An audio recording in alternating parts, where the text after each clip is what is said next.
Hello and welcome to Quick Learn Photography, straight to the point videos that teach you everything that I've learned in over the last 10 years of professional photography. My name's James, and in this one we're going to talk about Rear-CurtIn-Sync. Rear-CurtIn-Sync. That sounds really technical. Now if you saw one of the previous videos on high-speed sync, hopefully you've got to grips with that. And this sounds very similar, doesn't it? Rear-CurtIn-Sync. And like, what on earth is that, and what sort of effects can you get from it? Well, it's a pretty cool thing to learn, and it certainly has its place at times. So Rear-CurtIn-Sync. So it's there's another term for it called shutter drag. Okay, shutter drag. So what happens? Perhaps you want that blurry effect where there's movement and then the subject lit up. So you may have seen that on like dance floor shots, or a ballerina or something, or a dancer that sort of has a blur with the motion and then they're lit up. So basically what's happening there is you put Rear-CurtIn-Sync on. So by the time the shutter, well, you take a picture, the shutter opens, takes the image, before the shutter drops, the flash just pops off right at the end. So during this time, you've got motion going on with anything. So any lighting or swirly movements, those crazy dance floor shots you might have seen where the lights are all moving, but then they're really lit up. The flash is going off just before the shutter closes. So let's demonstrate this slowly. So let's say there's loads of dancing and lights going on, just going from experience. The shutter opens, you move around, any lights get moved around, and just before it closes, poof, the light goes off and freezes the subject there. But in the meantime, it's recorded, the ambient exposure has recorded any kind of movement or that blurry, swirly effect that goes along with it. Now, if you didn't have the flash go off, you're just going to have a load of blurry lights or blurry movement with stuff. But the light is going to freeze the subject, because when the light goes off, it's so fast. Even that shutter speed, it's not, you know, it doesn't matter. Whatever that light hits, it's just going to freeze whatever it lights up, like absolutely freeze it, because light is so much faster than shutter speed. Okay, so it can make for some really cool effects. Let's have a look in the camera and I'll show you how to set it up and how to do it. Okay, so let's set up Rear-CurtIn-Sync. We'll start with a mirrorless camera, which is the Sony a7 III here. And the way to get to it here is the FN button. That's sort of a custom button where you can assign, if I press that, assign all these different things. You can go in your menu system and assign that. So what we have down here is this one, and it's already on Rear-CurtIn-Sync. So you can see the options here. So flash on permanently and then rear. So this is the one we want, Rear-CurtIn-Sync. Okay. And if we go back to the FN menu, there it is there, Rear-CurtIn-Sync. So that's set up on a mirrorless. Oh, done something there. There it is. Let's go to a DSLR, the trusty old Nikon D750. Now with this one, it has a pop-up flash, and the button for the flash control is there. So when you press it, it just automatically pops up the pop-up flash. It has its uses, may do a video on that later. So if I go on there, so what we got to do is hold that button down, and then the options come up, which is there.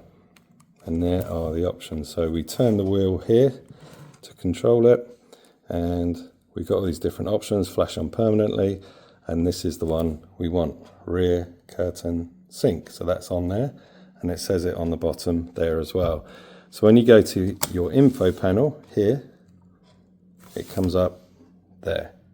So it's on Rear-CurtIn-Sync, so the flash is only going to go just before the shutter closes. So this is where we delay the shutter and take a photo. So let's get on to that now.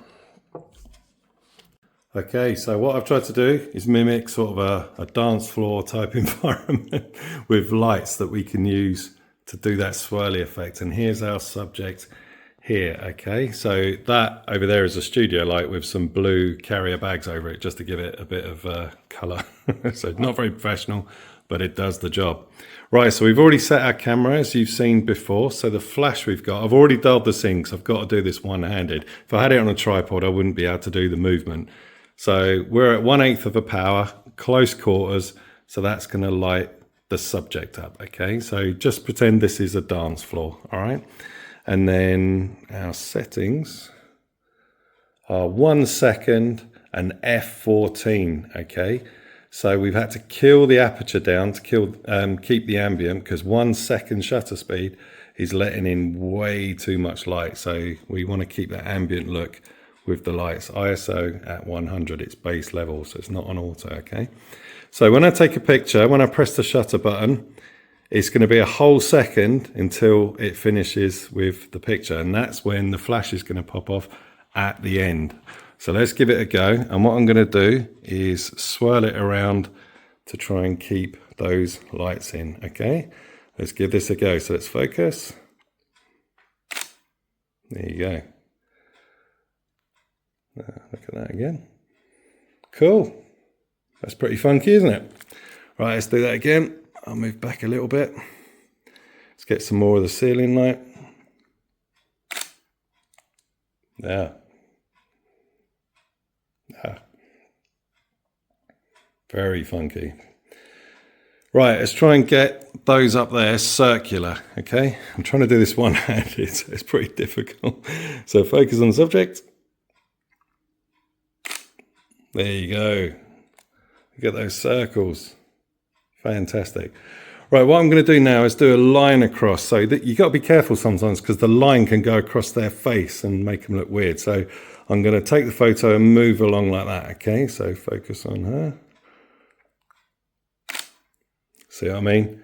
You got to be careful. I've done that on the dance floor before at weddings and stuff, and you can't use images like that unless they want to look like science fiction.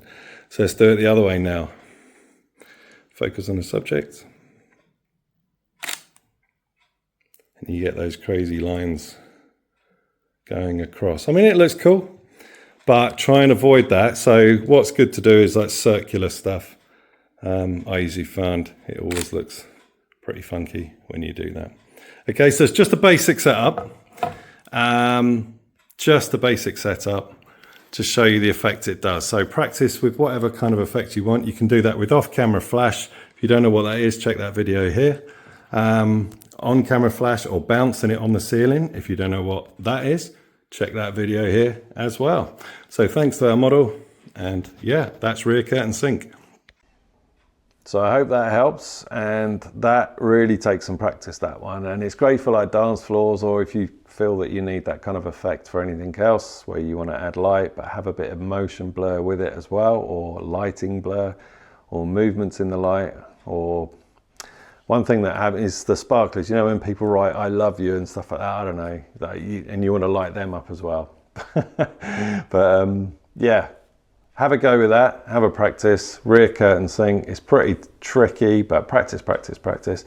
And if you've got any questions, get in touch down below. Speaking of that, if you want any one-to-one coaching further than these videos, then get in touch, the link down below, and I offer one-to-one coaching. We can have a discovery call, and if it's within my capability to help you with any photography needs that you have, then it'll be great to work along with you. So details down below, and I hope this video helped.